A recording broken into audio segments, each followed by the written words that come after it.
Meu nome é Walter Passi, sou ginecologista, sou professor, coordenador geral da pós-graduação de ginecologia minimamente invasiva da Faculdade de Ciências Médicas de Minas Gerais. Atuo em Belo Horizonte, no PHD Passo Hospital, e em São Paulo, no Centro de Endometriose Santa Joana.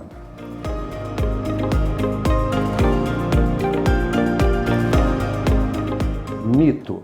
Os implantes hormonais são uma via de administração de hormônios, que, aliás, faz dele um método de administração extremamente privilegiado, podendo, inclusive, individualizar, o que é uma peculiaridade de uma farmácia magistral ou de manipulação, que faz com que cada pessoa seja uma pessoa. Eu costumo dizer que as mulheres, elas são diferentes delas para elas mesmas num mês. Elas, logo após a menstruação, têm uma determinada característica endócrina que repercute no comportamento delas. Elas são outras quando estão ovulando, são outras antes da menstruação. E durante a vida, elas são pelo menos 4 vezes diferentes. Elas são mulheres completamente distintas quando estão ainda na infância e adolescência, são outras quando estão na fase ovulatória, quando estão aptas a engravidar, são outras quando estão no climatério e são outras quando estão na menopausa e ocorreu a falência ovariana.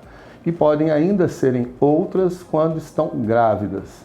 Então, imaginem, se elas são diferentes delas para elas mesmas, imagina a diferença delas para outras. Então, o fato de ser uma via e poder individualizar faz com que o método traga com ele uma série de vantagens.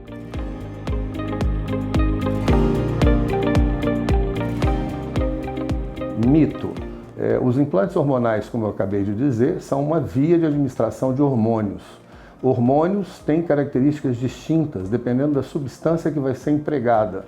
E os hormônios empregados pela via implante, aqueles que nós principalmente utilizamos, são para tratamento de doenças, para anticoncepção e para sintomas da mulher.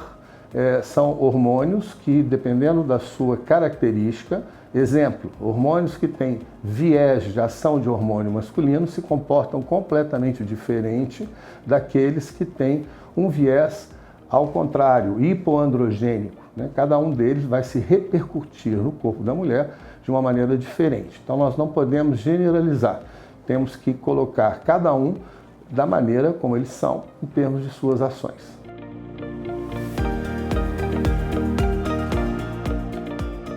É verdade, os implantes hormonais são mais efetivos do que as pílulas, porque apresentam uma liberação permanente, contínua, e não há o risco de esquecimento e nem de alternância de níveis.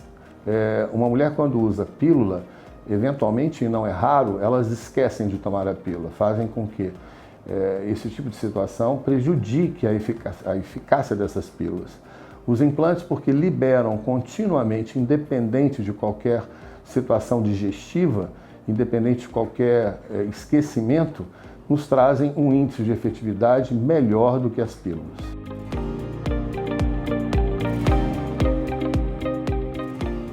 Mito. Ao contrário, algumas substâncias que nós utilizamos por implantes, elas provocam uma redução do aspecto inflamatório. Para que se faça a anticoncepção, é necessário que se utilize a progesterona, no caso da anticoncepção, progesteronas sintéticas, chamados progestínicos. Elas são mais fortes, têm uma meia-vida maior, e esse tipo de substância, que é a progesterona, tem uma forte ação anti-inflamatória. Um dos grandes fatores que levam à infertilidade é a inflamação da pelve. Então, a ação da progesterona durante um determinado tempo vai reduzir essa inflamação e deixar essa mulher mais pronta para engravidar.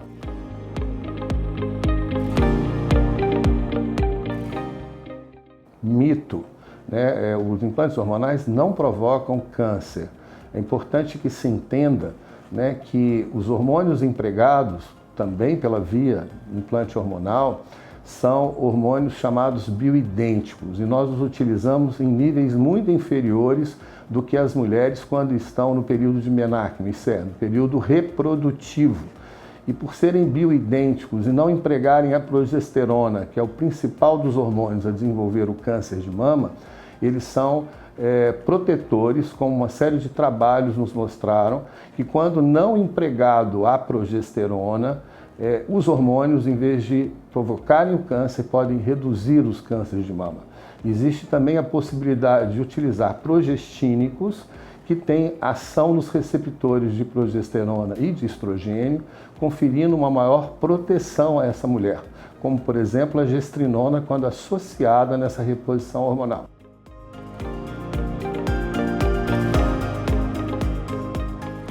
Mito: a inserção dos implantes não dói. É um procedimento bastante tranquilo, realizado sob anestesia local, rápido e que pode ser realizado em ambiente de consultório, ambulatório, sem nenhum tipo de dificuldade, muito menos de dor.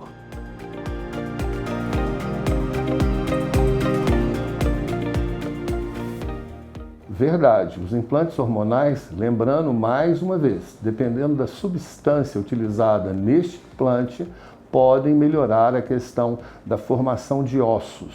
Exemplo, a gestrinona é uma substância que é altamente potente do ponto de vista da formação dos osteoblastos. Óbvio, nós temos que considerar, e vou repetir mais uma vez, o tipo de substância que está sendo empregada. A maior parte das substâncias empregadas por via implante melhoram a relação da osteoporose, principalmente nas mulheres na pós-menopausa.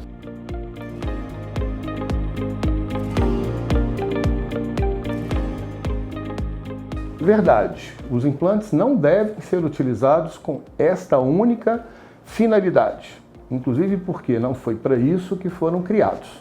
O que não significa que prover beleza não seja uma coisa boa, né? Criar ou estabelecer um parâmetro estético de melhora numa pessoa traz a ela uma série de benefícios, nós todos os conhecemos.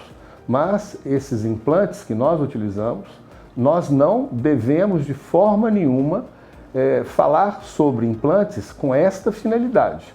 Os implantes foram lançados para tratamentos médicos, né? No nosso caso específico, como ginecologistas, para tratar doenças estrógeno ou hormônio dependentes, como por exemplo a endometriose, a miomatose, a hiperplasia, prover, né, a anticoncepção, tratar sintomas como a TPM, a cólica, o sangramento uterino anormal. Foi para isso que foram lançados.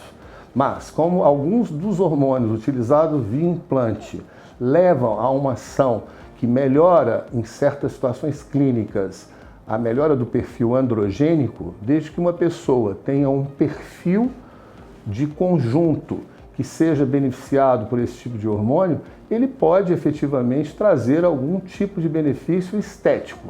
Mas, repito, não é para isso que os implantes são utilizados. Inclusive, o termo chip da beleza é extremamente infeliz, né? Ele nunca foi proposto pelo professor Elcimar desde o seu lançamento há mais de 40 anos com esse tipo de finalidade.